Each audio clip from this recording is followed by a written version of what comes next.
Welcome to the Album Anniversary Podcast. Today's show is about Business as Usual by Buck Enterprises. It was released, as far as I can tell, May 8th, 2001, and is celebrating a 25-year anniversary.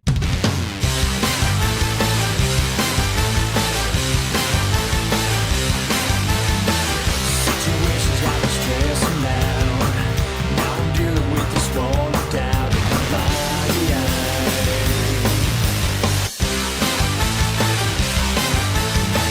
Chances are we're gonna make it through. But what's the point if I don't get it from you? There's a battalion.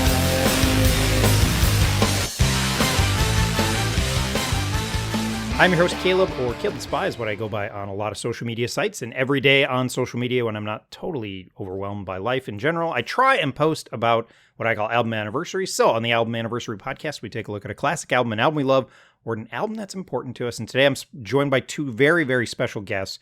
So first, I'm going to introduce Josh. Josh, you and I went to college, and we were super into this band. So Josh, first time on this show, welcome to the show. Thank you. Awesome. I'm super excited you're here. I'm smiling just thinking about it. And then our other guest is Seth, Seth Mercer, from the band Buck Enterprises. At the time of this album was released. Seth, welcome to the show. Thanks so much. Happy to be with you guys. Awesome. And I got your last name right? Yeah, Okay. that's it. I said it and I was like, I swear that's what it is, but I don't have it written down. Well, I'm super excited to talk about this record. I do have one question. It's not on streaming, so the only place if you're going to go back and listen to it is to either be a little weird like me and still have a CD, or YouTube. Do you have any idea where the Buck music catalog rights land at this point? Oh man, that's such a sticky question. I really don't, to be honest. I mean, that's really kind of honestly why, when the band first started, it was Buck. And then for this album, we officially legally changed our name to Buck Enterprises because that was our legal name.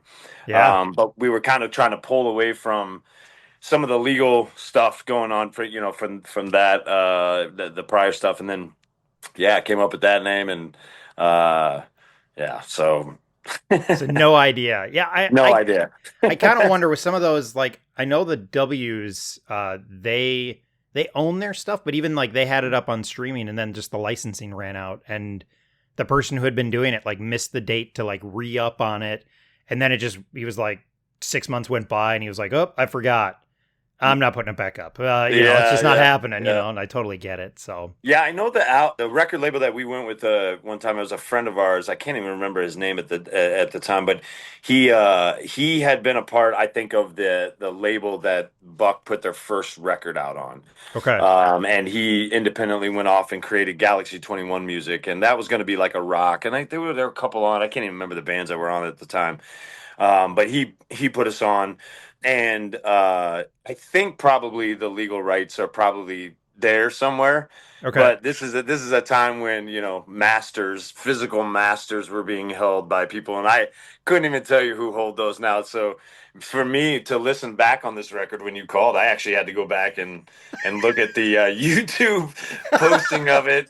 Because I have the record around here somewhere, but it's been so long, so it's funny. yeah. Well, that was the other thing I was going to ask is before I reached out to you, when was the last, I mean, you can be totally honest. When was the last time you had pulled this out and listened to it? Yeah, so I mean, I got to be honest with you. There were songs that my wife was laughing because we were listen to a little bit of it together, and she's heard a couple of the songs. One of the songs we actually put a video out to, so I've showed my kids that. Okay, But it's like my kids. What's crazy is my music now. They show their friends, and because they can stream it all. Yeah. They can't show them that because it's only exists on YouTube. Now they found it on YouTube, but I think for them to search through the songs is so annoying. There's no track that they can go through. So, yeah, that's funny. Yeah. Well, and then you guys did do two other albums as Buck Enterprises. You did the Worship album. Yep. And then there was the Speechless EP.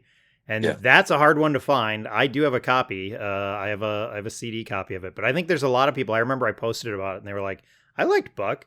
I never heard of this. And I was like, I think it was kind of... went out there and you guys were, I think, broke up shortly after that. So yeah, Yeah. What's funny about that is, so I still talk to the guys. We have a text string of the guys who probably were the last right after business usual. The band kind of shifted a lot, yeah. and so some of those guys for the next 2.5 years, whatever it was, 3 years, we are still all on a text string together. And so Bobby, our drummer, still records music and stuff too. And so he had reached out to us on that text string and said, "Hey, would you guys be interested in restreaming this, and put it out as streaming?" And we're like, "Sure." Like, but we got legal stuff. So what do you want to do? We own the rights to the songs. We don't own the rights to do it under Buck Enterprises technically at that point, Oh, because we did it all independent. So fun fact, you can find that streaming. I'm pretty positive you can find it streaming, but it's under Huntington Beach Tattoo Club. I gotta write that Yes, down. Yeah. me too. And the reason we did that is because we all when I first joined or when that band kind of all we that last group of guys that were the band, when we first got together, we were out in Huntington Beach for a series of shows. And yeah, that's where we all got tattoos there. And so when he was like, "Yeah, let's just call it that and then restream them," I'm like, "Yeah, let's do it." So Nice. yeah. Oh, So that's fun. If I can find it next time I post about it, because I think I even nailed down a release date at one point. I don't know how I did. Maybe I just have a generic date. If I can't find the release date, because I have like 2,000 albums cataloged. If I can't find a release date, I just kind of pick a random wing it. date that doesn't. Yeah, Yeah, yeah, it's like it's yeah. sometime in 1988. I don't know. Yeah, So yeah, yeah. yeah. So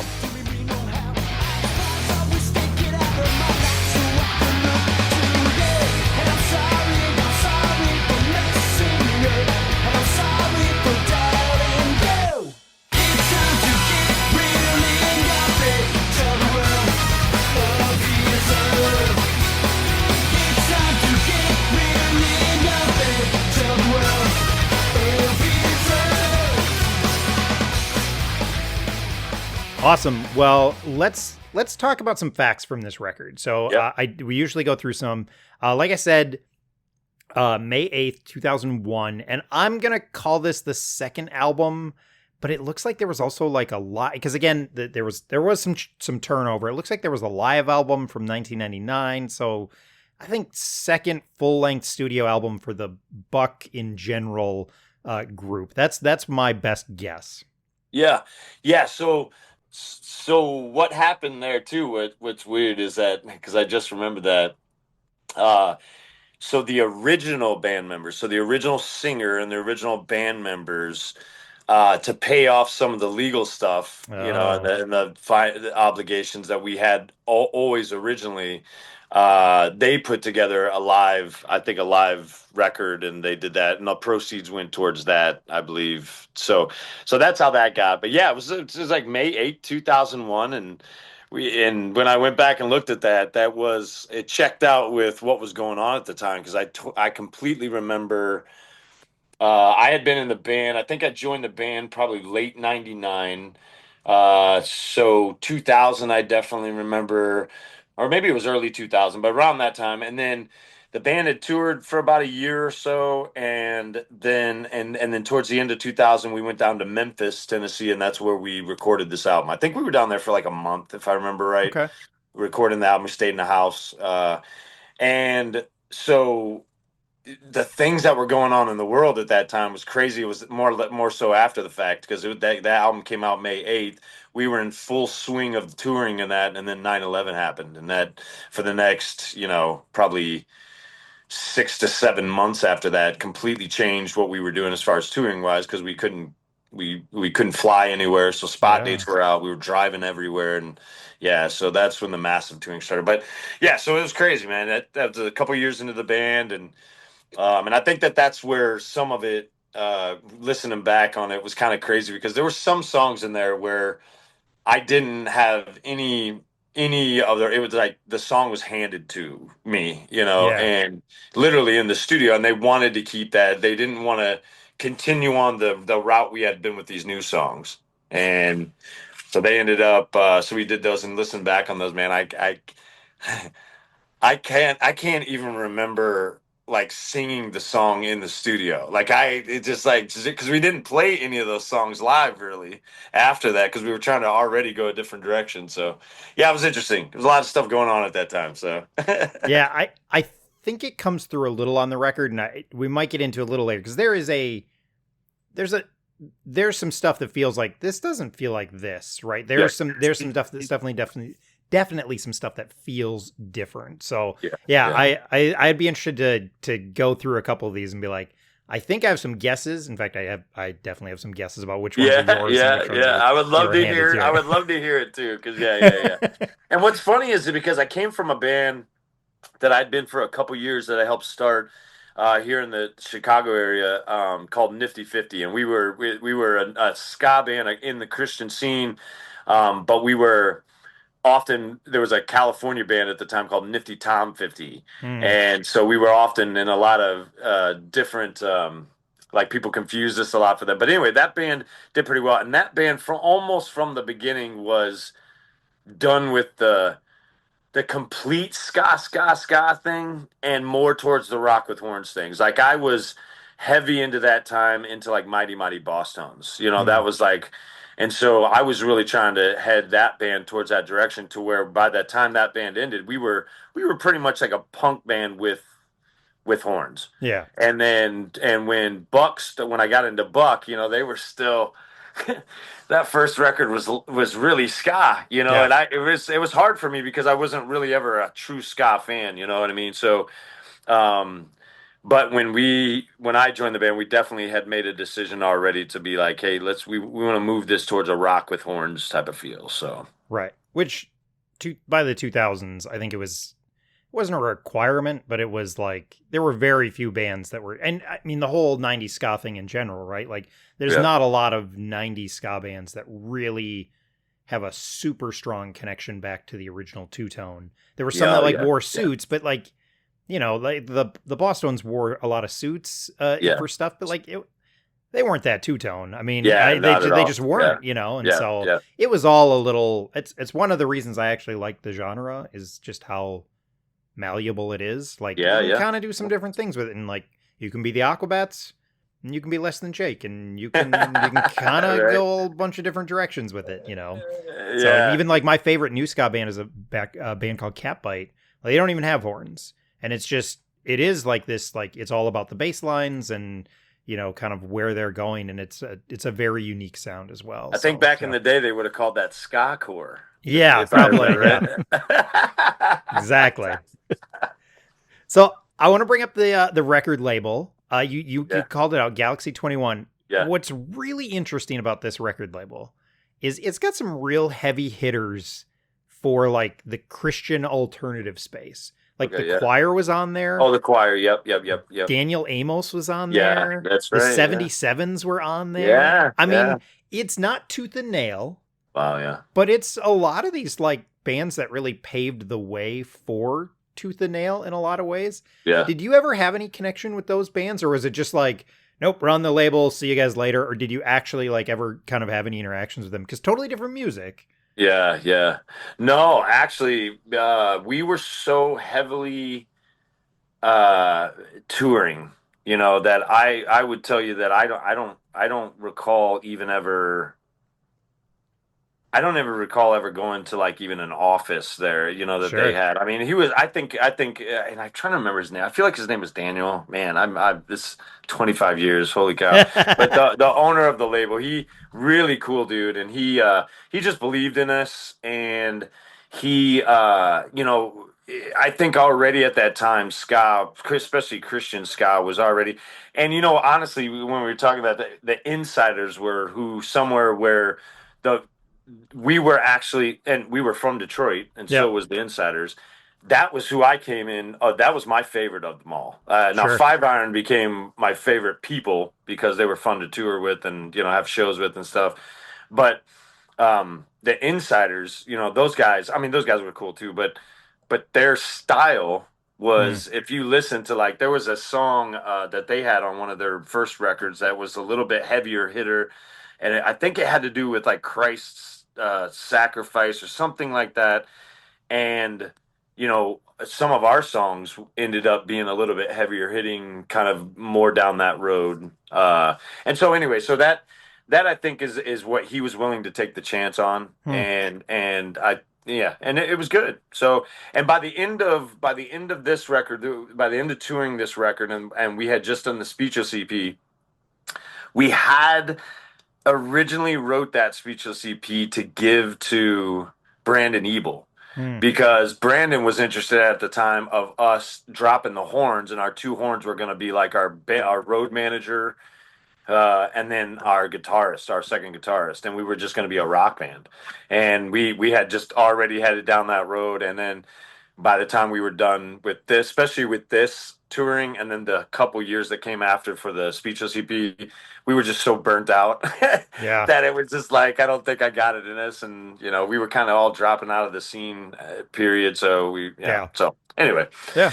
so but yeah, he really gave us a chance. And I will always have fond memories of that label and taking care of us and dropping us cash when they didn't have to, and yeah, I'm getting us assuming out of it's trouble. somebody from the choir was involved because like there's like 40. I looked at the Discogs page and there's like 40 choir records, and I'm like, it's got to be somebody related to the choir. That's So my so now, guess.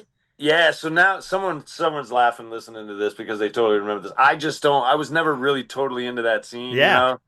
I was like a young hip hop kid listening in Indiana, listening to, at that time listening to, yeah, but these were a lot of bands that were, if you're familiar with Cornerstone Yeah. around here in the Yep. Chicago area. So these were the bands that, like, I would say started Cornerstone, or were the Yeah. original bands, like the Glenn Kaiser band and all that. So these are kind of bands that we looked up to getting into the scene. But yeah, didn't really have too much interaction with them other than that. We did a couple with like shows with uh, their band mates, which was like PFR, Sure. and a couple bands like that. So Yeah. I remember. Also won Sarah Groves album. Shout out Sarah Groves from Minnesota. Yeah. Oh, She still lives in the area. really? She runs a Yeah. cool thing up in Minneapolis. She runs this little art house. So I Sarah Groves music isn't for it's not what I'm normally going to listen to. But if I'm ever in a thrift shop and I see one of her records on the or one of her CDs, I always make sure to pick it up and try and give Pick it it to the up. home. Yeah, Because yeah, yeah, yeah. she seems like a genuinely awesome person. So yeah. That's awesome. So the producer on this is a guy named I'm gonna say Skid is how you say the first name. Skid Miles is what I want to Yeah, say. yeah, yeah, Did you have let me throw out some people he's worked with, and then I'll yeah. ask if you kind of had a relationship with him. He worked with Third Day, Cutlass, 12 Stones, Pillar, so some big ones, and then he did work with the Pan Man Band, who will remain nameless on this on this podcast. Sorry, all of the Skillet fans. Uh, but Oh, that's those are some funny. of the big Sorry, ones that's that he has funny. worked with. Yeah, yeah. So yeah, did you guys know him before this? So I don't we did not. I'm pretty sure this came from the label's owner, that connection. Okay. But this guy, I do know that he had. That you mentioned a lot of the names in the Christian market. He had done a lot of work. I know he was doing track work. I always Hmm. remembered this, that he was doing track work for the band Hole as we were coming in to record this album. I Oh. remember. So he was pretty well, and he had records up when we went to the studio. He had records up. I wouldn't even say there was some Moby stuff in there that, if Hmm. I remember right, but yeah, a lot of well-known names and um, crazy. Uh, it was a crazy time because, like, where recording was at that time, Pro Tools had just entered it. I Yeah. mean, it wasn't even like you could get it at home at this point without paying thousands of dollars. Hmm. So he had just, and we were kind of like his guinea pig on this Pro Tools thing.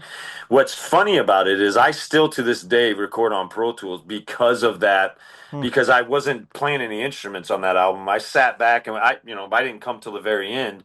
Every day I went in and watched him do this stuff, and Hmm. it's just to this day. I mean, I never took any classes and learned how to do that, but everything I really learned started from watching him do that. I always think about if I knew. In fact, you even brought up his name again because I couldn't even remember his name. It's like, man, I want to reach out to that guy and be like, man, you had a profound influence on what I'm doing. But yeah, so he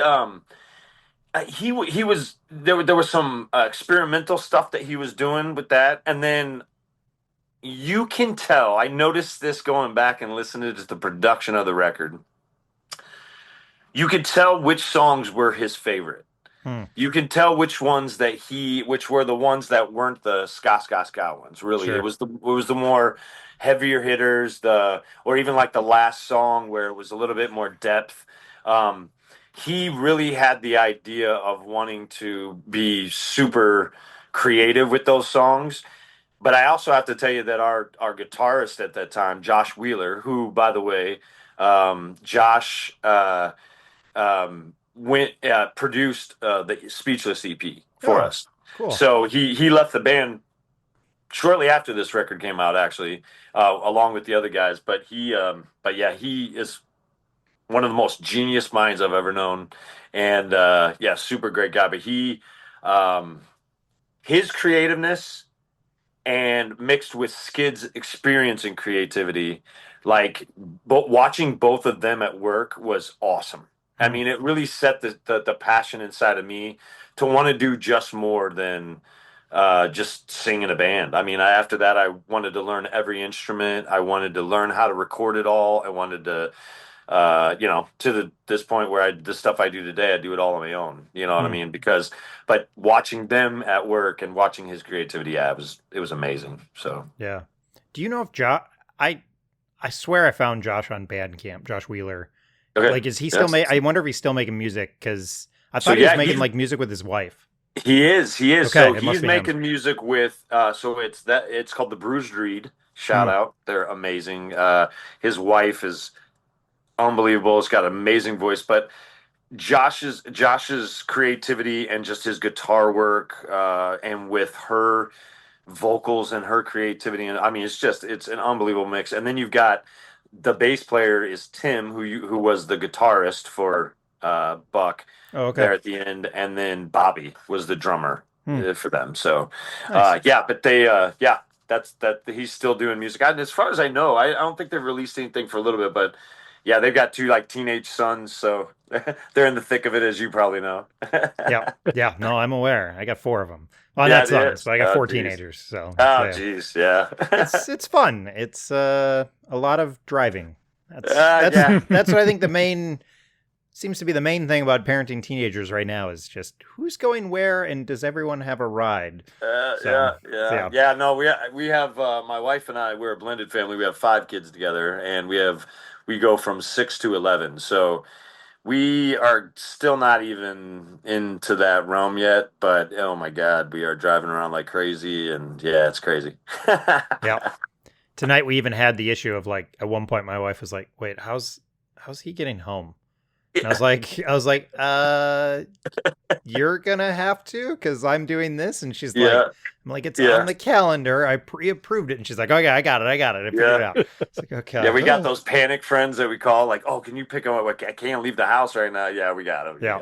got And then it. people are always like, "Well, how do you have time to do a podcast?" And I'm like, "Well, with driving teenagers, it's a lot of driving them a place, and then they don't want to be around you necessarily. So you Yeah. sit somewhere in a corner for 2 hours. I just bring my computer and edit. That's what I There you do. go. There you I'm go. sitting at church for 2 hours. I'll just be in the basement. People at church just know me as the basement dweller. And they're like, "Oh, hey, Caleb, what you working on today?"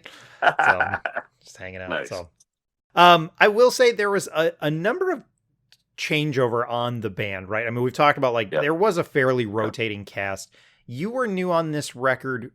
Who do you know who else was new? I think was it John on trumpet might have been new, and then I want to say maybe Dave. I think everybody else was there. Like I think Rick had been there, Josh had been there, Dave had been there, and Mark had been there. Does that Yep. sound about right?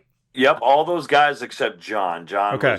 John was relatively new, and then uh Dave was on there, right? Dave Yep. was there. Okay, yep. So yeah, so those are original guys, and then yeah, when the mix up happened, man, it was Bobby took over for Dave, Yep. On drums. uh, in drums. Greg took over for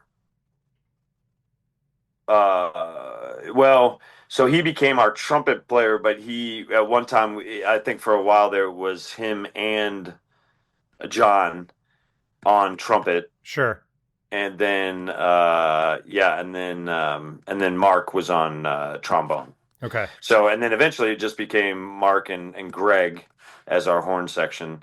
But then and then uh, Jay eventually replaced Rick on Yep. bass, and then who else were we talking about there? I think it's just Josh on guitar. Oh, and yeah, Josh and guitar. And so Josh and guitar for a little while. We had a buddy of mine, Sean Foster, and then eventually we went with Tim, who is the bass player now for the Bruised Reed. Okay. Yeah, yeah, Yeah. I think those ska bands, Five Iron is the weird one, right? Where they've had basically 9 members. yeah. I And mean, they all, it's a weird. it The is. rest of these ska bands, it's like, it is. I think it is really hard to keep a group, and especially if you have like, this is something I never realized about bands. Like when I was a kid, the whole idea of like a Dave Grohl, right? Where Dave Grohl is the Foo Fighters are Dave Grohl, and then other people around him. So he's found people that are basically just not going to fight him on stuff. Yeah, That's right, kind of how it feels. right, And so, like, yeah. I never caught that. Like, I always thought, like, oh, they all sit down, all 8 of them.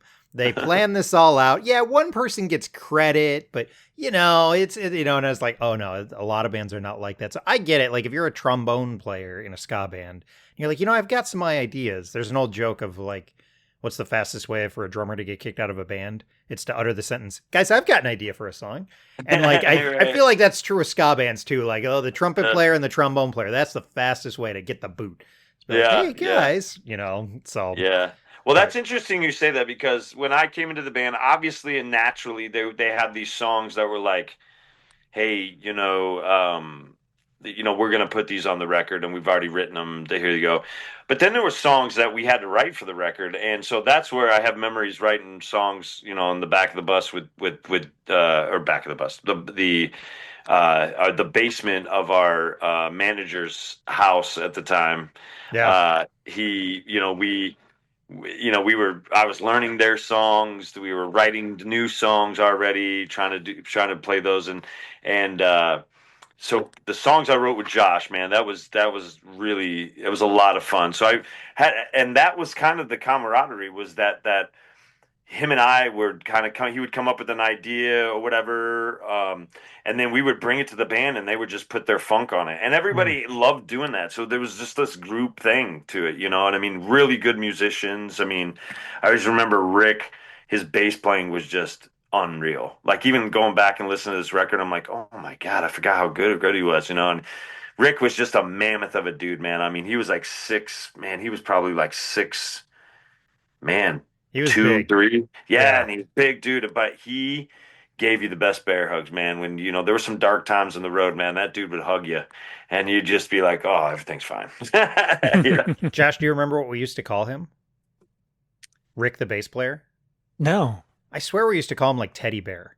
Like, we'd see him. I think that's what we called him. Yeah. I think we used to like shout like Teddy Bear from the Teddy from the Bear? crowd, we and did. he'd like Yep. smile. He'd be like kind of embarrassed because he's this big guy. Yeah, But then yeah. we're like, he's not really Yeah. that scary, Yeah. despite being that big of a guy. Yeah, yeah, and I haven't talked to Rick in years, man. Rick and a couple of the other guys like Dave, the drummer. It's been awesome. He actually popped into a show randomly. He lives up in Michigan, I think Upper Michigan, and he popped into a show that I was playing here at just a random bar, and he popped in because his daughter had a tournament somewhere locally, and so that was great to catch up with him. Mark, the trombone player, he came up. He was doing some work and stopped by and they hung out with me and my wife a little bit, and so yeah. But it was a lot of turnover, and it was happening pretty fast, and Yeah. it happened pretty fast because of right after this album. Really, what was going on was there was a lot of financial stuff, right? There was basically money that was given to us to put out a record, and it was like, oh my gosh, this is so awesome, thank you, and then we did it, and then and then initially the album didn't do as well, and then we were kind of like, and then we were scrambling touring, and then it was just like the money and so it just became this money thing, and then we became committed to this money, and it kind of scared some of the guys, you know what I mean? And some of these guys were thinking about, I mean, they've got girlfriends at home that are going to be their wives very soon, and I'm Yeah. so far from this. I left my home to go tour in a band, you know what I mean? So I'm not thinking about marriage at all, I'm thinking about touring, And so I think that the guys that replaced the guys that left, it was interesting to watch how each one of the guys that left went on and really started their families at that Mm. point, you know, and then the guys that came in were just younger guys. I mean, not younger than them, but I would say guys meaning younger guys meaning we were all still putting our Hungry for the road. I mean, hungry really. for the road, hungry for music. We were putting our I think family's life, like that kind of life we were putting on the back burner for now. Yeah. And so that's where the natural split happened. I think so when it happened, it happened, all those guys kind of replaced, and really the band who was before this album and the band after this album were really kind of two different bands. I mean, we just I became agree. Yeah. two totally different bands. Yeah, yeah. Yeah, it's hard to put that self-titled, because I think it's a self-titled album, Yeah, Buck, yeah. and then this on and like, yeah, this is the same band, and people are like, it is. It's like, Yeah, well, yeah. it is. Yeah, yeah, There's yeah. connection points, but it feels different for sure. Yeah, So. yep, yep. What about it? What about the love? We couldn't find it, but a book of lost. So break down your barriers, shut down the crowd, and go for a ride. Break down your barriers. We gotta unite, or win or fight.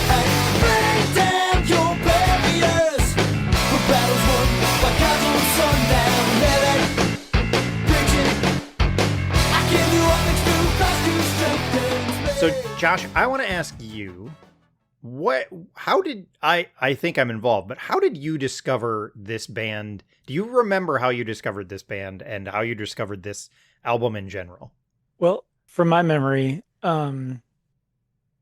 we had, I think you had the original Buck album, and so I'd listened to that with you, so like when I got to college and hanging out with you and our group of friends, that's where I got more into the ska scene. But then I think it was when we went to that church, when we saw it for the first time, and that was and that was a fun moment, because it was like, what did Scott invite us? Was that where, or did we just randomly hear about it? Because I can't remember how we ended up hearing and going to that, but like we went together with possibly one other person. I'm guessing Nick. Yeah, probably Nick. Yeah. And it was like it was a church full of like junior high kids. And that sounds about right. Yep. And so it was kind of funny because we were the oldest. We were not a fit, and you guys were there playing, and we had a great time. And then after you guys, like after the whole thing was done, you guys are breaking down and stuff, and we just kind of went up and started talking we all started talking. And I think we ended up going out to what is it, Perkins or something, until till like dark 30 in the morning. But it was just kind of like, and I think you were like, I don't know if it was just people more in your age group, like within a couple of years instead of a bunch of little kids. Oh yeah. Oh my God. But it was, and then from there it was like, we were just sold. And I think at some point, because I think this was slightly before you guys released the album. It was, yeah. And then at some point you guys slipped us a copy before it released. Oh, nice. And so like we were listening to that for a couple of months. Yeah. I don't know if we want to go into the second half of that, but yeah, that's awesome. Yeah. Yeah. And then by the time we saw you guys again, then we like knew all your songs. All the songs. Yeah. Yeah. This is a new one, and we're singing along. Yeah. Back in those days, we couldn't, it was so hard to get the music out that, like, for us, there was all this stuff. And I feel like around that time, or maybe, and I mean, maybe it was before, maybe it was after, but I feel like around that time, there was this big thing about, what was that dude's name? The drummer for Metallica, Lars yeah. Ulrich, was making a big deal about at Napster. the time it was Napster, you know what I mean? Mm-hmm. And we were like, and I remember specifically conversations with people in the industry at that time being like, and when I say industries, I mean, maybe I was having a conversation with the guys from the Dingies or something, after a show or something. But like, it was somebody like that to where we were just talking about it, and it was like, dude, like we want that. Like I don't care if it slips out. I'm intentionally slipping this out on tour because we want people to get excited about this. And there's no other way to get people excited about this because we just don't have that overhead. We're out here literally, out here kissing babies, and shaking hands, it's like, we got to do the work. So that doesn't sound very far off that we would have done something like Yeah. that. And we like had that copy and we shared it and then we're like, should we copy this? And then we did, but then as soon as the album actually fully came out, then we're like, okay, we bought our copies now. Yeah. Because we're gonna support you guys. That's awesome. Yeah. That's cool. I mean, That's cool. what I remember about that show at the church, so I don't know how I'm sure Scott was there. In fact, I feel really confident because Scott was going to a different college. So I think we collided because it was somewhere in the Twin Cities. Like we all came in and went. And yes, what I distinctly remember about that show is like, so in Minnesota, we were really blessed. We had the New Union, which I know we saw you guys there at the New Union. It's like, I didn't see like basement church shows, which was like a thing. Like a lot of people saw a lot of their concerts at like a youth group church setting. Yeah. And I just didn't have that experience because I always went to the club and like we went to the New Union. So I remember going to that show and it was one of my first times ever at a church for a rock concert. And there were pews. And I remember being in the pews and I was sitting there and like there was room in front of the pews. And so we're sitting there in the pews because kind of all the kids are. And then you guys start playing and I was like, screw this. Yeah. And so like we got out of the pews and went up and like we kind of looked at the youth pastor and we're like, we're good, right? And he was like, sure. And then all the kids came up too. And I was like, I totally remember that. Like, oh my God. It was the biggest setup. It was the biggest setup for failure every time with the pews, because it was like, well, thanks for letting us use your church. But also you're trying to stop us from jumping over the pews, but they have nowhere else to go. It reminds me, I just saw this video just a couple of days ago and it was like an old school, the Devil Wears Prada show it was at like a church, and that the church was doing a chant with the youth event, and as soon as the kids started stage diving, they shut them down. Yeah, and I'm just like, oh my God, so that was it. That was us, in those basement shows. That's so funny though. Yeah, I definitely remember the New Union though. That was after the first time that we played there, that became the place that we would just automatically stop at on every tour. Yeah. I loved that place. That place was always packed for us. The place was always high energy. Just remember too, that was one of the places where we could expect to have friends. You know what I mean? And yeah, it was good times, man. Really good times. I'm trying to think, Josh. I know we saw them there at least once because we have a story about that one too. It had to be more than that though. I think I swear there's a stretch from like late '99 to 2001 to the summer after this comes out, where I swear I think I saw you, Scott, because you guys came and played at Scott's college, who couldn't be here tonight. I think we saw you at Bethel. I think we saw you at the New Union twice. We saw you at the church. I remember seeing you at Sunshine. In fact, I found the pictures. Oh, yeah. Geez. Yeah. And so, like, I was like, we saw you like 6 times, I think, in like a span of like 2 years. And so, like, and then, I mean, we can get into this story. Josh and I drove out to Michigan for the album release party. And like, we were like, should we do it? Let's do it. And what kind of car was that, Josh, that you had back in college? It was an 86 Chevy Cavalier. 2001. and it was that thing, I called it Lazarus because it had like 200,000 miles on it. Yeah. Rusted out, and that thing drove me all over the place. Like we drove it to Michigan, I drove to Ohio several times, drove to Colorado. Did it have stickers on the back? It had a fish sticker. Yeah. So great. It was funny because it also had a stereo system in it, so like everything would rattle. Oh yeah. But our genius plan in college was because my parents lived down in southern Wisconsin, so like we went down and stayed there, and then we drove all the way over kind of to Detroit, Yeah, and our plan was just to sleep in the car, and it was cold too, It so was cold we and just probably like dangerous. yeah, yeah, we're like, yeah, we'll just sleep in the because I think the seat flipped down. We'll make it work. yeah. Yeah. Um, Do you remember where we actually slept though? well, and it's funny because I didn't until you reminded me like a while ago. Because like for lots of different reasons, a whole lot of my like the 2000s have been kind of blotted out. But Oh man, tell me about um, it. well, but yeah, we stayed at one of the insiders' houses. Like Yeah, after the Oh, show, like nice. I think we were talking with you guys, and they're like, "Where are you staying?" And in the car. my car. Like, no, come on. So we stayed slept at on Al his Brown's couch. house Yeah. from the insiders. And I Ah. think one of you guys told him, they're like, hey, do you have a basement that these morons can sleep in?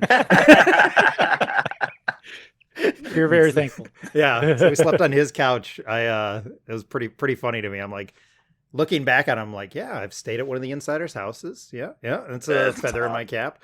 Yeah, yeah. No, you know what's funny about that? It's so good to hear that because I think for me there was I started. I mean, I didn't go until I think I was like 21 or 22. I think it was 21. Yeah, I think it was 21 when I first joined the band, and so for me, I think like some of that like experience that you guys had driving to shows and stuff, like I had done that while I was in Nifty 50. Mhm. Like we were driving and doing, for us it was Cornerstone, and then it was shows down here in the city, and so we were having those experiences, and then just a couple years later it's crazy because I'm out doing this thing, and then all these years later hearing stories like this, and it's happened. People have hit me up over the years and told me like, hey, I wanted to hit you up, that song really had an impact on me. I love that stuff, but it's funny to hear people's experiences because I was experiencing that at the same time, really, right Right. before that. You know what I mean? And so it's crazy to hear that, man. It brings. I think that's what I miss about the going to shows was like never before was a family. It was like you knew that there were not a lot of people in the world that were in this scene that you are in and enjoying these bands, and even the bands themselves, the guys in the bands themselves, it was just a family. You know what I mean? So Yeah. yeah, it's good. It's crazy to hear that. That's funny to hear about Aldo because I didn't know we set that up. Yeah. It's funny. Yeah, And I lost I lost my Detroit Tigers hat somewhere in his house. funny. Somewhere. Al's got my hat. I'm sure he just wore it. The other really, I don't know, Josh, if you remember this, it was right. We were going to go see you guys at the New Union, and I had been fasting for like a week, and I went to get my like the top of my ear pierced. Like, so I was going to go do that, and then we were going to go to the show, and I had been fasting for a week, and so we're like going to go do that, and the guy pierces my ear, and I haven't eaten in a week, so my body is like, danger, danger. And the guy just goes totally blurry, and I'm like, whoa. And I'm like sitting there, and he's like, what's going on? I'm like, oh, I feel lightheaded. And I turn to Josh and I go, oh, maybe I should have eaten. He's like, what do you mean? When's the last time you eaten? I'm like, last Sunday. The guy like freaks out and just starts spraying me with water, like to try and get me to like come to. So it's just dripping down my face. And I look over at Josh, and I'm sure Josh is like, oh, he's the stupidest person alive. And I can't remember if it was because that New Union show, I can't remember if it was that one or another one. Because we had done a 3-day fast for something. Yeah, maybe it was only And 3 days, but yeah.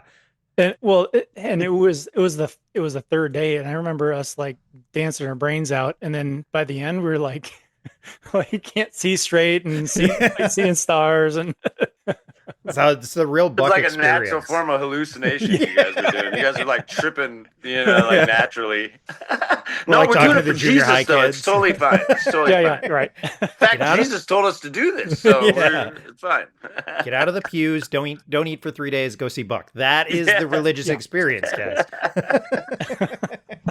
You're gonna hear this song "One Wish" and you're gonna be like, "Whoa, Whoa. what's going on?" Yeah. This isn't my dad's ska. Oh man, that's Oh, good. man. Seems to be so near. The distance to the goal is longer. Could you help me now? Could you show me how to be stronger? One wish this time. Will you be mine? Just say you'll be around. You're all I need. Come and rescue me. Sick of down. Speaking of One Wish, so Yeah. Josh, you've listened to this a lot, and I remember. Do you have any favorite songs from this? Because I've got a couple. I kind of want to throw out a couple songs because I think there's a reason for it. So, Josh, are there any favorite songs that you have from this record? Well, that was definitely, I think that was my favorite one, the One Wish. And combined with, I think it was also Silent Ruin. Yeah. And then The Return, like for that ending song. Yeah. But then it's interesting as I was listening to this again, because there's definitely like two distinct, different like flavors going on, but the way that it was all structured, it kind of told a story as you're going through it. Like, because there'd be kind of like some, because like I think also like Barriers was another one where I think just from our experience, because in our college group, there's a lot of kind of division with like some kind of more of the country clubbish, and there's a lot of different denominations in our crusade group, and so there almost became like Clicks. like this. Yeah, there were cliques, and essentially, and there was kind of like the fancy country clubbers, and there's other people, and there was kind of like us weirdos. Us weirdos, yeah. Like, like art student loved ska and punk and different music, and because like everybody else is, what's the one that you don't like, Caleb? Cave and Skull. Yeah. Sorry. It's like it was like some of that division, and there was a lot of division going on within there where there's like, because we didn't have staff there, so it was kind of, we were self-run, and so like there was strain there, and so like the Barrier song was kind of and some of the was kind of speaking to like where we were at that point. Just like, hey, like, why do we have all these barriers? Like, let's bring them down. Like, it's about more than that. So there's, and as I was kind of reading through some of these lyrics, I was digging to find some of them, but there, like, those types of themes were kind of speaking to me in our situation at that point, and like what I was feeling. But also, like, I don't know, but like just the music part of it, just that where you guys kind of went more into that, like the driving rock side, and it was much more emotional. So like, I don't know, and I love the end one, just like where you can definitely, like, now that you say, like, there's a little bit more production value in some songs where like maybe the producer and you and the guitarist have a little bit more passion for it. You can kind of hear it, because like all of a sudden you'll have like Silent Ruin, and all of a sudden it's like boop, and that like it's not like you got this really deep heavy song, and then all of a sudden it's like a little happy song. Yeah. And it was kind of a funny, like, listening to it, because I love listening to the whole thing all the way through, because it kind of brought you on an emotional journey where there's like, okay, here's some good content that I'm connecting with, and then like really heavy stuff, and like stuff that we're getting out, like angst and kind of like, throwing your heart on the wall, but then also then like that kind of coming back, and okay, like it's happy and it's good, and it was kind of in that same time where like where there's a lot of doing older songs like from Sunday school, but then like re-envisioning them a little bit. So you guys had a little bit of that sprinkled in there too. So it was kind of a fun little mix where it's like, okay, happy fun song, like a little more ska, and then than like, okay, here's my favorites. Yeah, Yeah. yeah. And in essence, what was going on there was, uh, here is here is what I think the band first had been envisioned to be from the original lead singer. And right in the middle of the record entered Seth and his emotional, you know, you might have to bleed, but all the emotional shit I was going through at that time, you know Yeah, what I yeah. mean? I mean, there really was, and it's funny that you said, Jessica, you said more emotional. I mean, because that's what was pouring out of me at that time Mhm. as a newer songwriter. I mean, I had done it for the last 2 years with Nifty 50, the band I was in, but prior to that, I mean, I was playing drums because that was my first instrument. But prior to that, I mean, like before I got into high school and into high school, I mean, there's videos out there, and here's a fun story for you guys. Here's a fun story, and I'm bringing this up because this is kind of why I was okay with what we were doing and mixing it with what the newer stuff we were doing. There's a video out there of when I was in 8th grade. I had just moved to Chicago from Indiana, and when I say Chicago, it was actually like Downers Grove, Illinois, so west suburbs. And we had moved down the street from a church, and the pastor of this church lived like one street closer to us. And at that home, it was the pastor was Joe West, whose son was Matthew West. Hmm. And Matt and I became best friends instantly, and really became best friends over DC Talk, really, probably because I was this kid from Indiana, and I was writing a lot of hip hop. Hmm. So I was writing this hip hop. I was trying to get this thing going at that time. Eminem had not even been heard of, so Vanilla Ice was on the radar, and it just was not going well for us white rappers. And so it's just like and then I moved up to Chicago, and it was just like I was morphing, and then Rage Against the Machine came out, and it was like, oh my God, he's like rapping, but he's screaming it, and there's a band, and I love it, and I played the drums already, and it just got harder and harder. So already by the time that we're writing this record, I specifically remember, and I would have to look at whether it was before the record or after the record. I definitely know that there's inferences to this record on the Speechless EP. I specifically remember driving to and from at the time, Chicagoland, Illinois to Detroit to do the recordings and, all that stuff. And I remember listening to Taking Back Sunday's first record. Hmm. And when I tell you that I can still to this day sing every lyric to every song on that album, I mean, I was immersed in emo. I never was like the black hair, eyeliner, but I was already moving down that road because I was a little bit older. I was in my early 20s already, and so that ska thing that a lot of these bands were talking to these youth group kids about. I mean, I was past that, and I was dealing with heavier stuff, and I was already starting to question things like, so Josh, you mentioned like the inferences to like kind of like Sunday school stuff, and Mhm. I remember there's this one lyric in there that's like starts like, this is the church, this is the This is- steeple, we are the Yeah. church, something like that. And it's just like I remember struggling just singing that because I thought it was so, in my mind, it just felt corny, is Right. what is what. Mhm. But the reason it was is because I had already been through all that, and I had challenged all of that,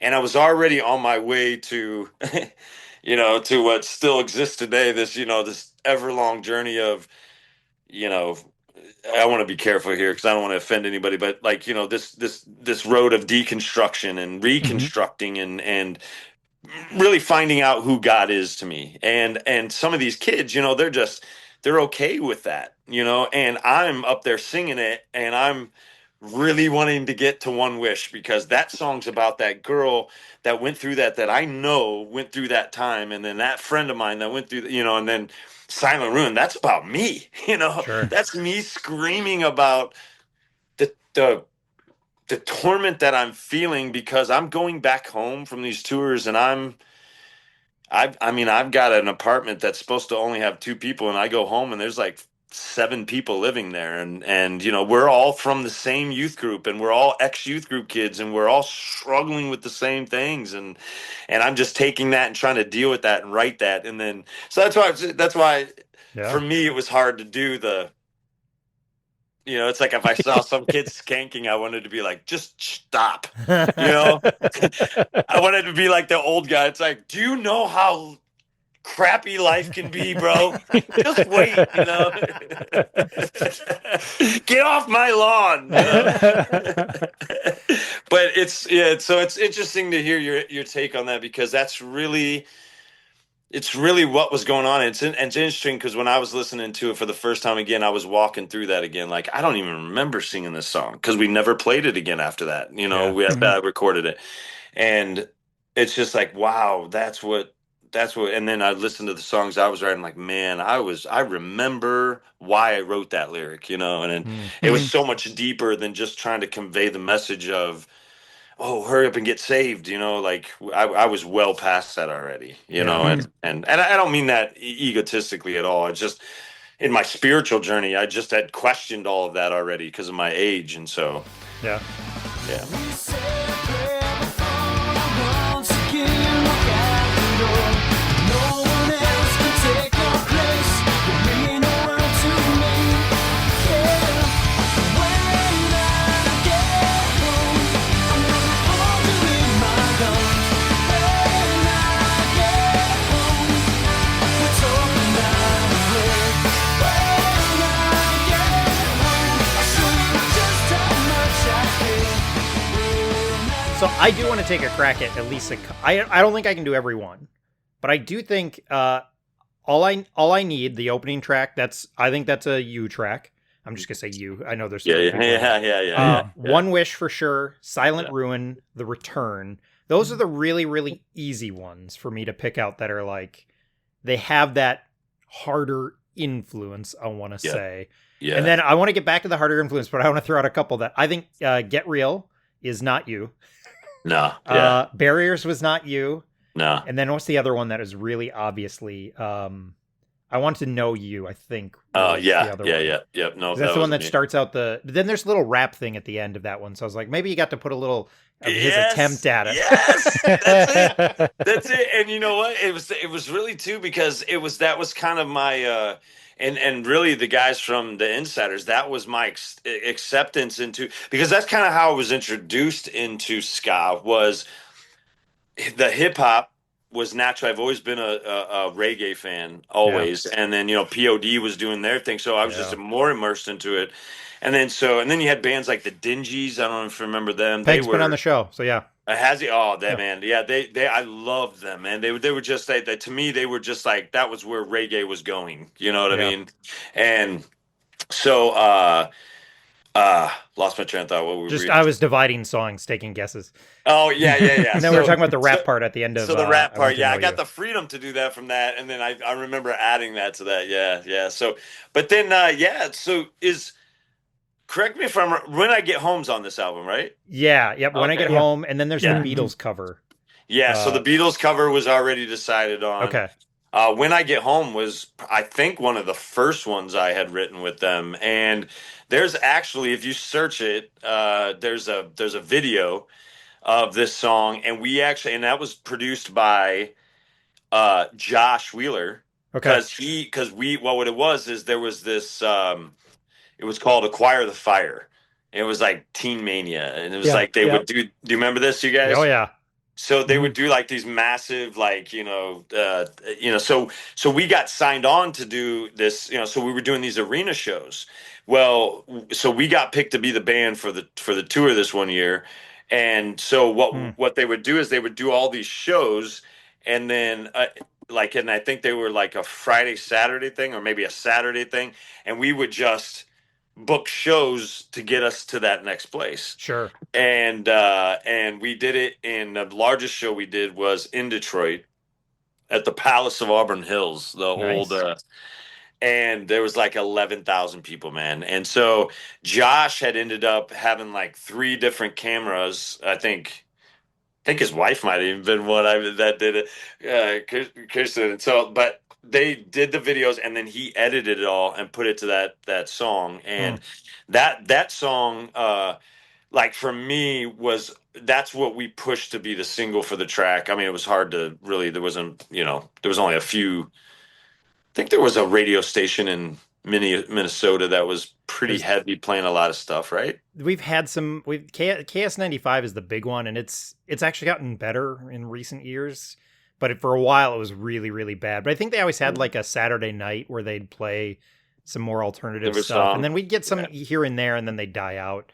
I think they have Yeah. a hard time sustaining, to be totally honest, if they're not Yeah, playing yeah, the yeah. But no, contemporary you're format. right. That's the ones you picked there. Other than so the Beatles cover was already decided, and then When I Get Home was one of mine too. Okay. So yeah, And Yeah. I when I was looking this up on YouTube, I found that music video. the video. Yeah, Yep.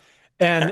And it just brought me back to like because that video too, because like you're saying, like there's some of these songs that you didn't ever play again, and that's what I'm remembering, because like the shows were like, we love the shows because it was such an experience, and it's kind of more of these songs that you guys were kind of moving into. Yeah. And so like the album was kind of funny because it's like here's all the songs we like, and then there's a couple of like little connection ones in between. But Yeah. but that, Yeah. like watching that video was like, oh yeah, I Yeah. remember all of it. Yeah. That's awesome, man. Yeah, that's Yeah. cool. And I think those still are. I mean, I like the whole album. Again, it's still a favorite. It's still. I mean, I think part of it is nostalgia. I'll be totally honest. And I'm not afraid to Yeah. be like, because it Mhm. was like we saw you guys so much. I think for you, Josh, in particular, like it became like a connection point for us. Like Mhm. it was kind of the band that we got to see, because I had seen a ton of with Scott and Bill and guys I went to high school with, but it was like it was kind of one that we had and we would go see, and like so like but it still is a favorite album because I think there is. I like super, like, again, I'm a huge ska fan, so I like the super traditional Yeah. stuff. I Yep. like the 90s stuff. I like Fishbone, Skank and Pickle, like Yeah. throw it all out there. But I really like what you guys did when you went and did with the Rock with Horns. Like a lot of bands went to it and it worked. And I do think like One Wish and Silent Ruin are the ones that I remember like just waiting for at the concerts because they were just so like they were so unique in their sound. And I think it was using the horns well. Like it was like there's a richness to them. They're not just kind of like, all right, well, we'll wait for our point or our spot to come in. Yeah. Like it was really using them as another layer. And music becomes so much of that. There's such a wall. The wall of sound has gotten, so insane. So I think it was like it was really forward thinking. Like Skid had, I think, some good ideas of like how do we pull this all in and make it all work together. Yeah. So, yeah. Yeah, I agree with you. I think that I and I definitely want to be careful too, because like the songs that those guys wrote, they wrote for a certain type of sound and a Yeah. certain group of people, and it worked, and we tried so hard. And a couple of those songs we really put into it, and I mean at those shows, I mean I really did everything I could and put everything I could into those shows. I really, or those songs, I should say, like I wrote them. Yeah. Because I wanted to give the writers of that song, who at the time was actually our manager. At the time, so there was the lead singer. He was actually ended up being our manager after our previous manager left. So, yeah, so I wanted to give him justice, and those guys worked really hard on that stuff. I think for me, it was just that I knew that if I really spent the time when in the writing process, it was an important time for me to get some of that out as a songwriter. Yeah. So yeah. So. And I still love that first Buck record. I think it's fun to listen to. But like, yeah, there was like this whole like new energy that came with the new sound, and and it does. I mean, I do remember like because I think it was at that church show, and I remember you guys played a couple of these, and because I was going in totally expecting, I had seen Buck before with Dan at Sunshine. And I remember being like, "Oh, that was fun. That was fun." And then so I think we just, I don't know if we were on a mailing list or just saw it pop up and we went. And when you guys played those songs, I remember just being like, all right, I like the old Buck, but this is new and that's different, and it's like, I can appreciate both sides of it for sure. I Yeah. mean, I still listen to that old, I listen to a lot of music, but I still listen to that the original album and I still listen to this one. So yeah. Yeah. Absolutely. Yeah. That's awesome. Yeah, and I think too, it was interesting because both sides of that band, I think all the guys would admit this, although we were very plugged into the scene, both Christian and non-Christian, the ska scene. We were nobody was really coming from the ska world. That's what was crazy. And I mean, nobody came in as like as a true ska. There were very few that were in love with the Specials. Yeah. Yeah. You know what I mean? And it was being in Nifty 50 that introduced me like to the Specials. But like what I clung to was Mighty Mighty Boss Tones. And then I mean, it was just like that idea of ska was what I thought, man, that's just rock and you're just adding the horns and that's cool, and that's why I give so much credit to, the horns in this band. I mean, John, Mark was a fantastic trombone player. In fact, the very first cut on this record, I think in the interlude, he's doing a solo there. I think if I remember right, that's the song. But and I'm like, oh my God, he was so good. He was so good. And and Greg, he was so young. I mean, he was in high school when he joined the band, but he was such a phenomenal trumpet player already. And then you got John. John to this day.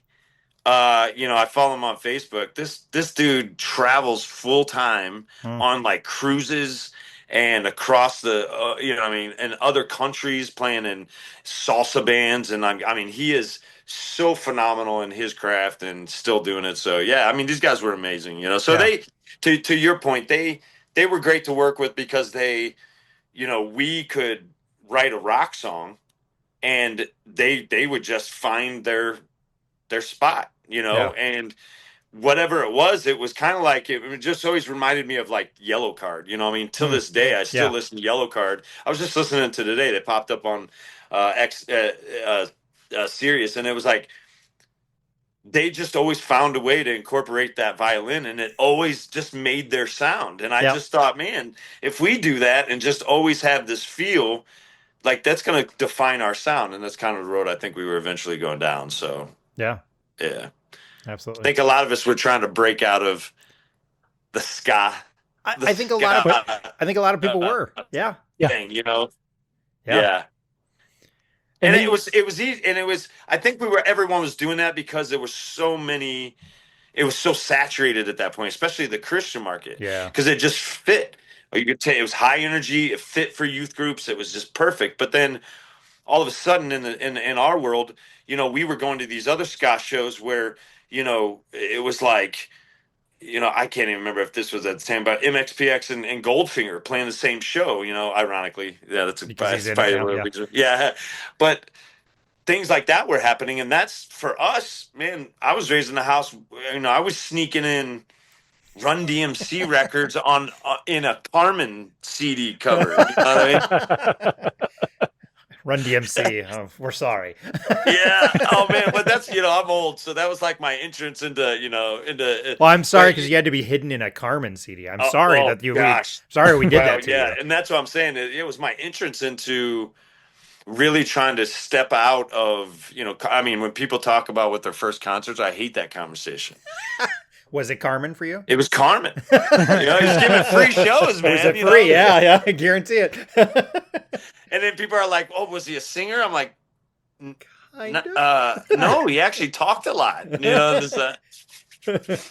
don't really know how to describe it. Yeah. So, but so that was interesting. Yeah. So, that's funny. And that whole conversation about first concerts, I have to divide it because my dad is a youth pastor, and so there's all kinds of like church shows and youth conferences and all that stuff. But I say my first real show that I went to was actually Rage Against the Machine and Wu-Tang Clan. Oh, there you go.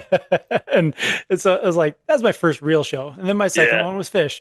Yeah, that's awesome. Yeah, I think one of my first real shows was So I did Carmen. I definitely, I mean, I have a crazy story, with the guys from DC Talk, like back in the day, like meeting them, and then it came full circle that, one of the members is tied in with my wife's family, and it's crazy how that all comes back full circle. But so my memory is 1 year out of Christian college, and I'm living with a friend going down to school in Panama City Beach, Florida. I'm at Club La Vila, and Club La Vila was where they did MTV Spring Break, or one of the ones that they did. Okay. And I'm in a pool inside the club because it's like open air, off the beach. And I'm in the pool watching 311 on the first Warp Tour. There you go. Oh yeah. That was like one of my first real concert experiences.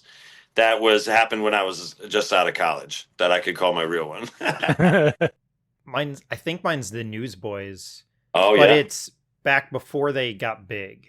So it's Oh like okay. in this like club of like 200 people. So Oh and yeah. then like that was like right after Not Ashamed came out, and then their next couple albums are huge. It's like I think even like 9 months. I think it was 9 months later we saw them at Sunshine, and Oh they were yeah. like the headliner. So they had gone from like this tiny little club. They Yeah. played the Yeah. New Union actually. That's where I saw them. Was Oh at the New Union before they blew up and became an international sensation, and then yeah. turned Yeah. into a weird karaoke worship band is what I would call them now. Yeah. So Yeah.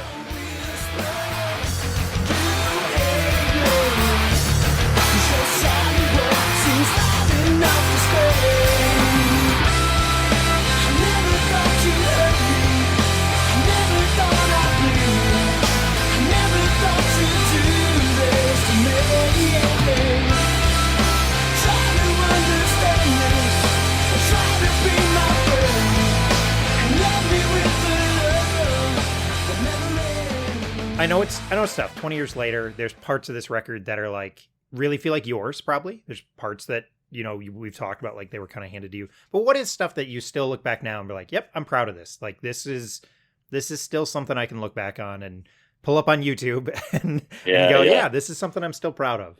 Yeah.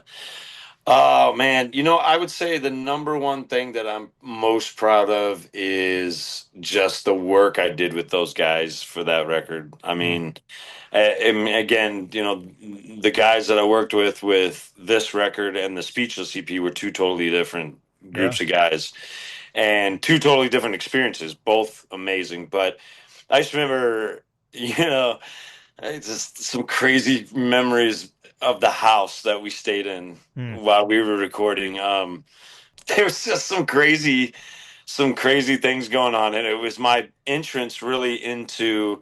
I mean, I had toured with the guys for probably a good year, but when you're on tour and you're distracted every day by the shows and the people you meet and all that, when you're in a house together, and I mean, there's no other people. I mean, you're just family, and it's really you're seeing how much. And I think there were parts of me that were probably to a lot of those guys who ended up leaving. A lot of those guys came from, just really good guys, like mm, clean backgrounds. Not, I mean, and I mean that by like always did the right thing. You know yeah. what I mean? I didn't always do the right thing. And so I came from a little different, a different kind of rebellion, and so there was a good balance that I needed in my life at that time with recording this record with those guys that I think was good for me for them to keep me under wraps and keep some of that emo that was coming out under control. And I think I was good for them because I think I kind of made touring fun again. I could already tell a couple of those guys were kind of burned out with touring. I mean, the touring we did was extensive, Mm, and it was like months. And he came home for a week, and then he would go out on another, 3-month bender, and those times were tough. And I think I brought, maybe some frustration into their lives, but also some fun. And I just remember writing this record with Josh and then taking it to the other guys and watching their creativity. It was just I think that's what I'm most proud of is that. And then personally, I think I'm most proud of being able to like put into words what I was feeling at the time. Like when I was going back and listening and placing what I was going through at the time and kind of just emotionally and spiritually and all that, it was like, wow, I was able to actually express that really well, but then also in a way that if someone was going through something similar, but maybe not that specific thing, that they could relate to it, you know? And I really enjoyed that part of people being able to relate to that. So, yeah. Nice. Yeah. Awesome. This for me marks a milestone. Just so you know, like this is the as a podcast, this is the podcast that is most committed to getting as many of the, I'm going to use the phrase, Christian ska lead singers on the show. You are number 5. So I've had nice. I've had Reese, Joe, Matt, Peg, and now you. I'm really trying to get somebody from Big Dog Small Fence. That's another one I want to try and get. Yeah. Because I've sent them, I found an email and I'm like sending it to them. I don't think it's going to happen. I'm going to have to just go down to LA and just randomly like on the street, see if I can eventually find somebody. So, but yeah, so this is a big one for me. At one point we took a show and we did like, it was way too long. It was like 2.5 hours of just talking about Christian ska. And like we ranked our Christian ska bands and like, you guys were really important for me. Like there was always the big 3, right? Like the big 3 were the big 3 and they were always going to be the big 3. I think the song "The Hunted," by the way, from the Insiders, that's the one that incorporates a little rap. It's on like their second full. It's their non-worship album. Like that's a one that like I can draw a straight line from that one to kind of where you were going on some of your stuff because it's a lot more hard and it's got a nice little heavy. They were kind of always into that heavy metal stuff, but yeah, Buck was always a really like, you know, I think because of the how much we saw you guys and how like we would go up to you after shows and it's like you knew if you were coming through the area you would see us and we kind of were like, oh hey, you know, it's like it wasn't this like it was a little, the barrier was a little brought down. That's also one of my first experiences with that where it's like not just guys up on a stage who like say hi afterwards, right? Because all the bands would do that at the New Union, you know, like there were very few bands that were like, well thanks, and then would just leave. You could, you know. But like what we got to experience with you guys was more than that. Like we would get to like hang out. And like, I think that it probably helped that we went to that youth group show where it was like, how did these college kids get in here? So like, you know, that was also important for I think for me to see like, yeah, these are just guys who are in a band who are doing their best to figure this stuff out and figure out life. And so yeah, I know Buck holds a special place in my heart, and especially that kind of 2.5 year spell where we saw you guys a lot. So I don't know, Josh, if you feel the same way or kind of how you feel about it. And you're not, I get it, you're not quite as obsessed with Christian Scottsdale as I am. I've got problems. We're all well aware. Yeah, no, it definitely is that time period. And I think it was just talking to you guys on a real level, just kind of sharing just like where you guys were at the point where we were at and just kind of being real people and kind of having that, even though it was kind of like a flyby, just having that loose type of friendship, acquaintance type of a thing. It was just really fun. And then, and even like later, I can't remember if it was who's the guy on the cover, which one? Dave, the taller Dave, the trumpet player, I think. Yeah.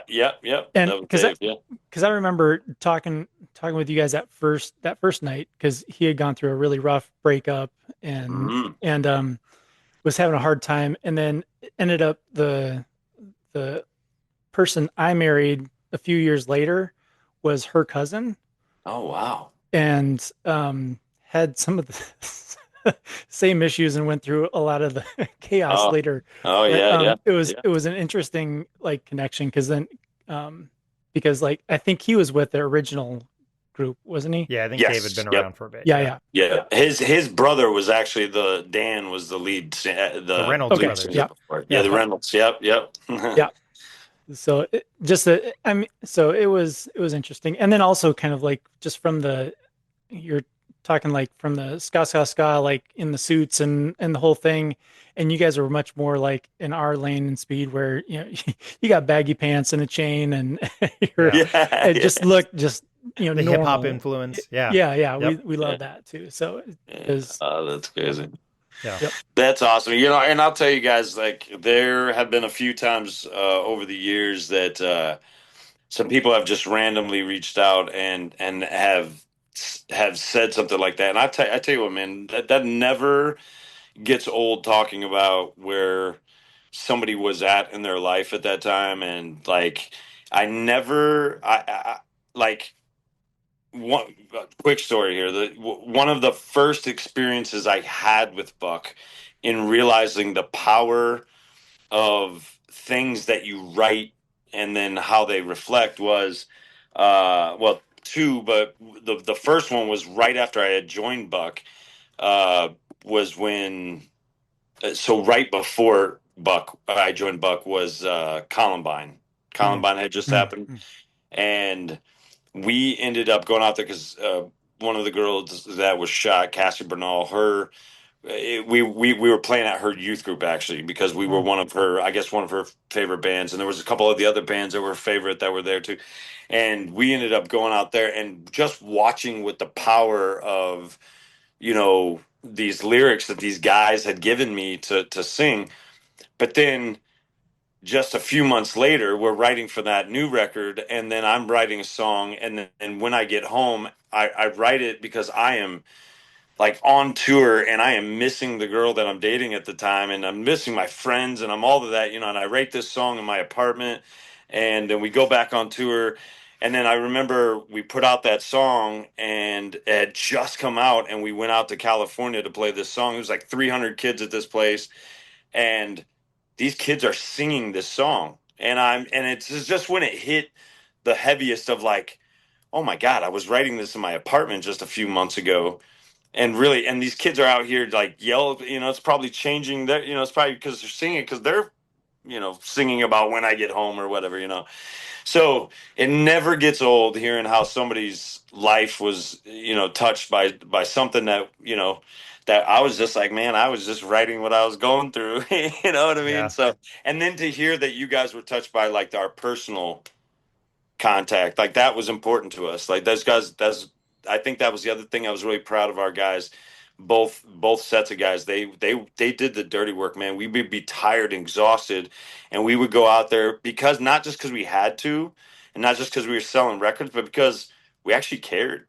We actually cared about these kids that were coming to the shows, and some of these kids that were feeling rejected in their lives, and so yeah, it never gets old, man. So I'm glad it could mean something to you guys and had an impact. That was awesome. Sounds like you guys might have been an emo gateway for some of those kids, man.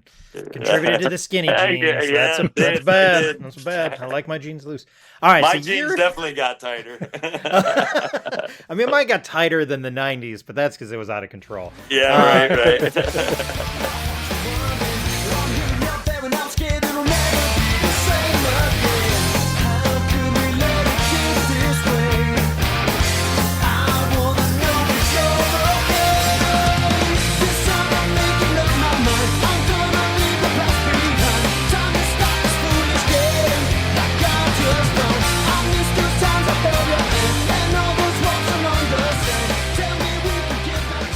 Still do music to this day. Yes. So tell us a little bit about that. You're making music, and I think your Instagram handle is Seth Mercer Music. If people want to find you there, I'll make sure I link to that in the show notes. But tell us about the music you're currently making. Yeah, or I just actually put up SethMercerMusic.com. So there you go. Makes it a little easier. But yeah, so I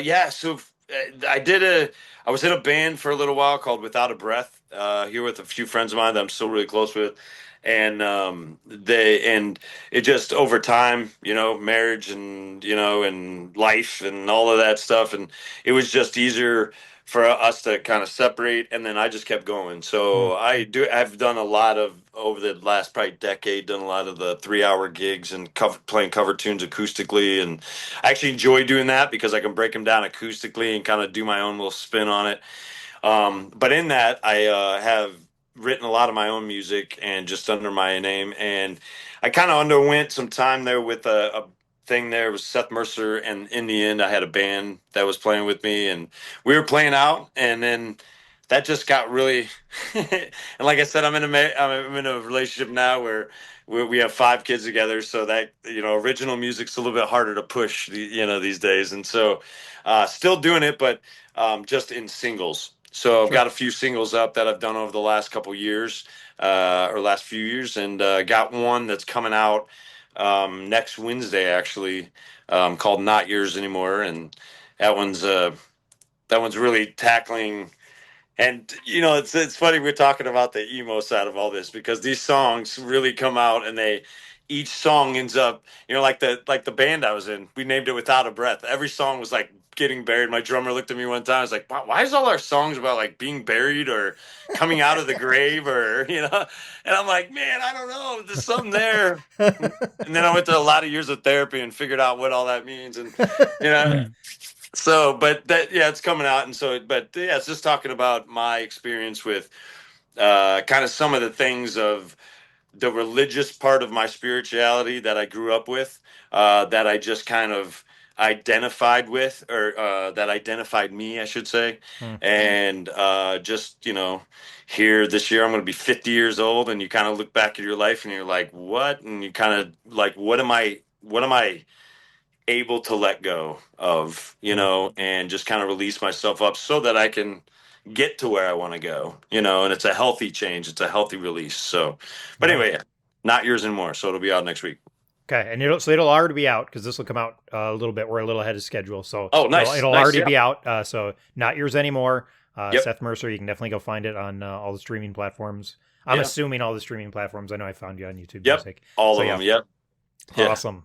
Well, that's great, man. I can't say thanks enough.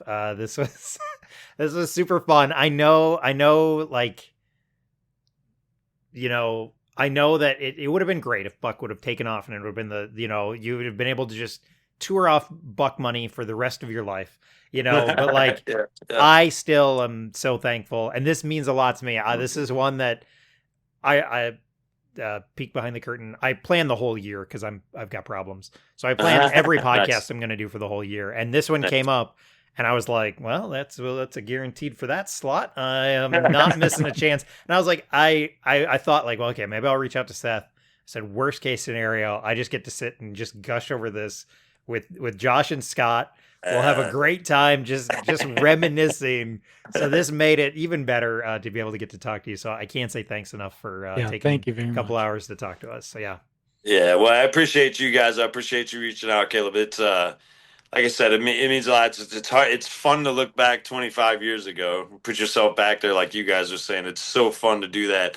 But it really, really is good to hear, what it meant to you guys too. Yeah. But let's do it again, man. I would love it if you want to ever do a podcast and you get a few people on and they want to talk about some of the stuff that some of those guys dealt with spiritually or Yeah. whatever over the years, man. I'm thousand. I mean, I have spent so much time over the last decade, especially just looking into that and thinking about that and writing about that and all of that. So yeah, if you ever do it, but if nothing else, if you want to do another one for the Speechless EP, Yeah. in like probably a year, I can't remember when that came out, but man, I would I'll have to look love it up to on talk about that the one. calendar.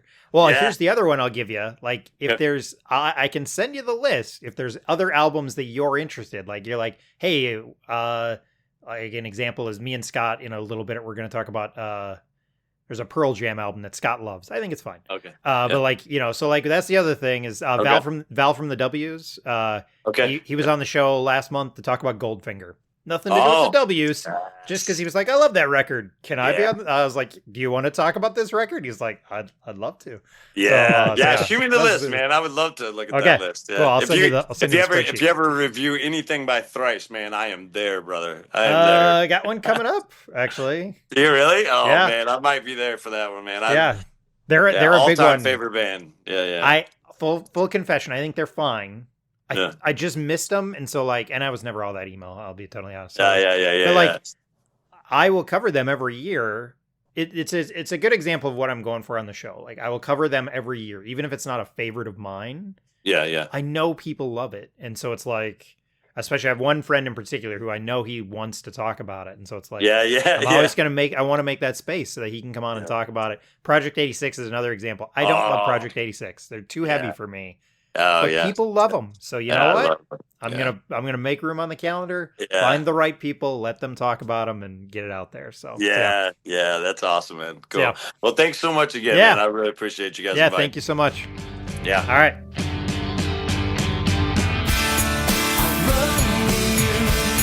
I'm feeling alone. It's dark and lonely on my own. And it's been a while for me.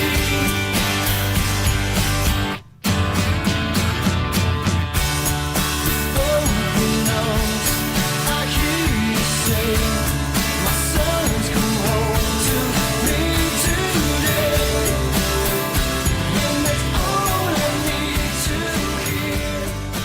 That's it. That's our breakdown of Business as Usual by Buck Enterprises. Again, released May 8th, 2001, celebrating a 25-year anniversary. Of course, I want to say thanks to Josh for joining the show. It was great to hang out. Me and him hung out and talked a little bit afterwards, too. Always fun to see Josh. It's been good to reconnect. And obviously, thanks to Seth for hanging out with us for a couple hours and talking about this record and just talking about life in general. Super great to hear him. Go check out his music. Again, SethMercerMusic.com. You can also find him on Instagram. He's got, again, new single coming out. It'll be already out by the time this show comes out. So please go check that out. I am on all the social media, so please go follow me there. Instagram, Twitter, Blue Sky. I'm also on YouTube, trying to do some extra stuff there, although it's pretty inconsistent, especially as life is busy. And then I'm also on Patreon. I have a Patreon for $2 a month. You get one extra show a month. Sometimes it's more. It will be in April. I think I've got 2 shows lined up already. Just some extra stuff from one of the other shows and an extra episode that will be on there. So go check me out on Patreon, the Album Anniversary Podcast. Please subscribe and share the podcast. Leave a rating or review. Again, I've heard it's an effective way to spread the word about podcasts, and those of us who are not famous are doing our best. Thanks again for listening. I hope you enjoyed it. This was super fun for me. We will talk to you soon. Josh, I'm going to pause. Do you have any questions that you want to get in? Because I'm just going to keep on talking. Not at the moment. I'm just Okay. listening and soaking it all in. Yeah. Okay. I just don't want to. I tend to steamroll people. It's a bit of my thing. I'm a jerk.